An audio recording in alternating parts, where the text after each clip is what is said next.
Hello and welcome to this video on what influences model fit in confirmatory factor analysis and structural equation modeling.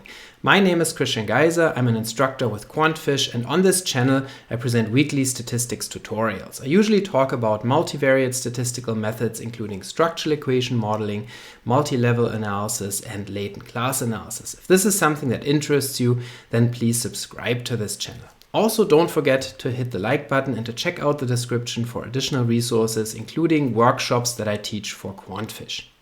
In this video, I want to talk about effects on model fit in confirmatory factor analysis and structural equation modeling. So, what impacts the model fit statistics and model fit indices and whether they look good for a model or not so good. And so you could say, well, this is trivial because this just depends on how the model fits, right? Whether the model is correct or not, whether the model is correctly specified or whether it is misspecified. And indeed, that is one factor that influences model fit, but it turns out that's not the only factor. And sometimes it's really puzzling for us as investigators when we analyze data with confirmatory factor analysis or structural equation modeling, and we think that we have a good model that should fit, and it still doesn't. And there are some other causes of model misfit that people don't always think about. And so I want to talk about these in this video here in cases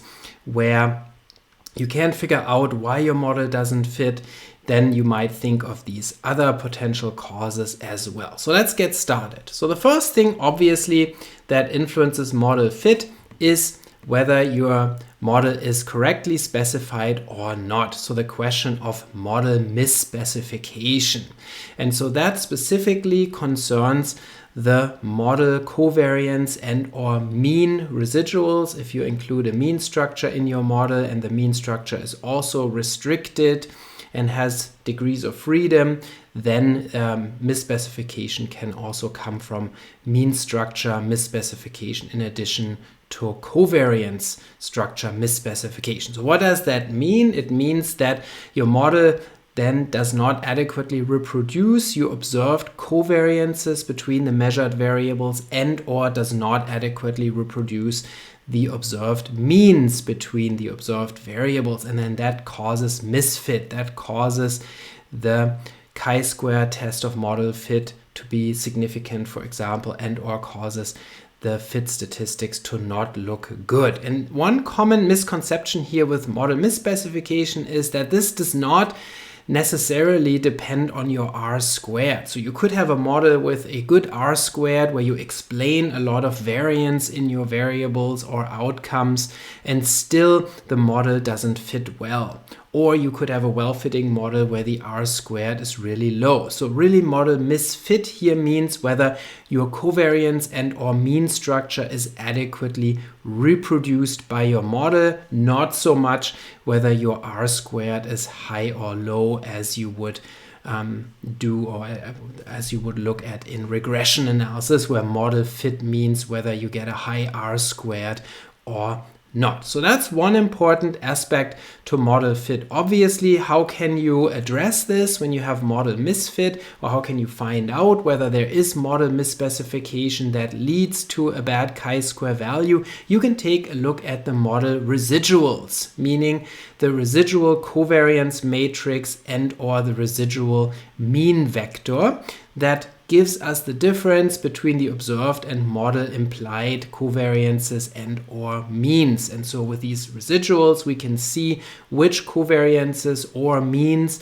are not well reproduced by our model. I have separate videos in which I go in detail over model residuals, so check those out in cases you are not familiar with how to diagnose model misfit using residuals.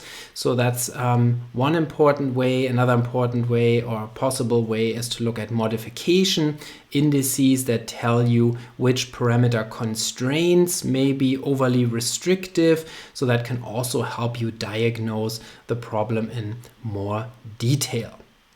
Now, as I said earlier, model misspecification is not the only potential cause of a bad chi-square value or other non-good looking fit statistics, although it is perhaps the most common situation that your model really isn't correctly specified and you need to change something in your model. Your model is too restrictive, it does not reproduce your data adequately. However, there are also other potential causes, and one is data non-normality. When your variables aren't normally distributed, this can influence the chi-square statistic, meaning the chi-square statistic might lead to rejection of your model, even though the model as such is not bad, it's not misspecified. However, you have non-normal data, and the non-normality of the data influences the chi-square computation. Now, there are ways to address this, and it's probably something that is a very frequent cause of model misfit because data in general in the social sciences tend to not be perfectly normally distributed. In particular, they are not usually multivariate normally distributed, which is a prerequisite for the proper use of the chi-square statistic with maximum likelihood estimation.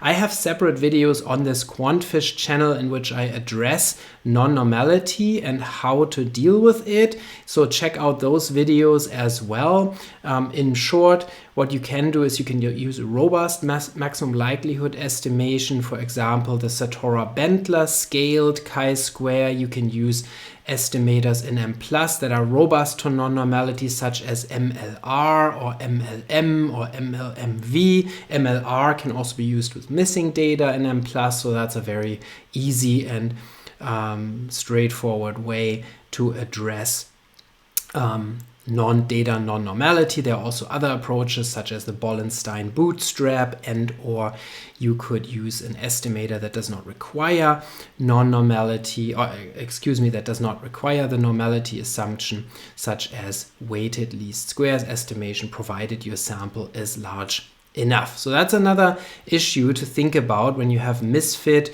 is the question of whether this is maybe due to non-normality, at least in part.